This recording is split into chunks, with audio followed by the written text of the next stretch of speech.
You might be an Enneagram 8, Wing 7, sexual subtype if you change your physical appearance often.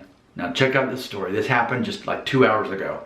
I went to lunch, saw my friend Bo there. He hadn't seen me since I shaved off my hair. A week ago I had, regular hairstyle. And unannounced, I just buzzed it off. And this was his first time to see me to even know about this. So I'm in the restaurant, I open the door, and this is what he says. He's like, Nick, I've known you for 7 months, and you've never looked the same any of those months.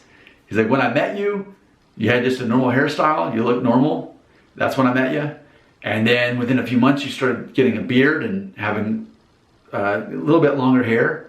And then a few months later, you had this huge beard with a handlebar mustache and like a Viking cut where it was long and slicked back and shaved on the sides. And then you shaved your beard, and then you went back to a more traditional hairstyle. And here we are now, and you've shaved your hair off. He's like, so that's been 7 months of knowing you. He's like, I've never known anyone who changes their appearance as much as you do. Now, he's right. And I've learned through other Enneagram 8s that I know, specifically if you're that sexual subtype, you absolutely do change your appearance often. And so I've talked to other 8s about this, and they immediately knew what I was talking about. So it's almost like you get bored with your own appearance. And Dancing in the Dark, Bruce Springsteen, he talks about, take a look in the mirror, I want to change my clothes, my hair, my face.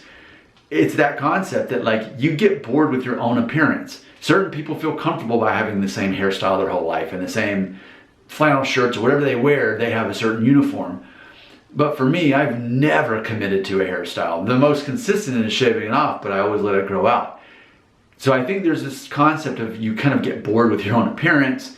But I also would say that if you're sexual subtype, Enneagram 8 Wing 7, that you're always looking for this emotional intensity. And even you, whether you're a guy or a girl, you want to be able to feel a little bit more something even when you look in the mirror or even when you get dressed. You can get bored, and I'm going to say you don't get emotionally stimulated enough, so you have to change. It's something I wondered, am I doing this because I want attention? I don't really think that's it. In fact, even when I shaved off my hair recently, every time I go to somewhere new where people didn't know or didn't see it yet, I'm almost like dreading, like, okay, now I have to hear all the comments that they're going to say. And not that they're bad, they're positive comments or they're neutral comments, but still, I know that I have to go through the whole thing.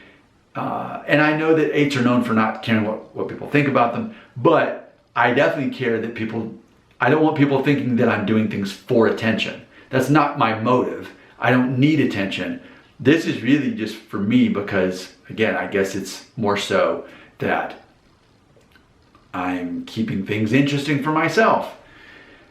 But I would say also, another reason why we tend to do this, if we are Enneagram 8 Wing 7 sexual subtype specifically, I would say you could also look at my wardrobe as well.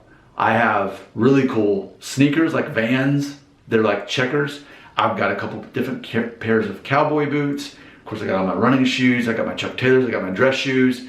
And then hats. I got my cowboy hats. I've got my ball caps. I've got my kind of funny, goofy hats. I've got my fedoras. So my closet is basically a wardrobe. So it's almost like this idea of being a chameleon. Forget about the hairstyle.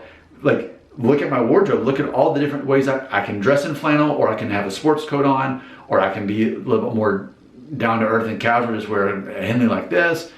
You'll never see me in a t-shirt though, because I feel like a slob if I'm wearing a t-shirt. That's an exception for me. That's my personal thing. But my appearance changes every time you see me, hairstyle or not. I'm gonna look different. And I think if we look at it from a psychological point of view, I'd say there's that whole concept of being in control, because we know that 8s are the most intense and the most focused on having control.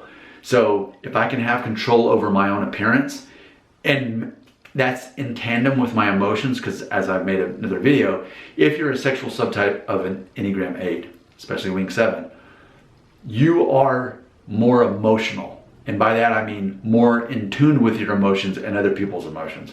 Not so much the vulnerable ones like sadness, fear, and anxiety. You're actually gonna kind of shun those for yourself, even though you're good at relating to people who do experience those, but you yourself wouldn't even acknowledge that even if you did feel it.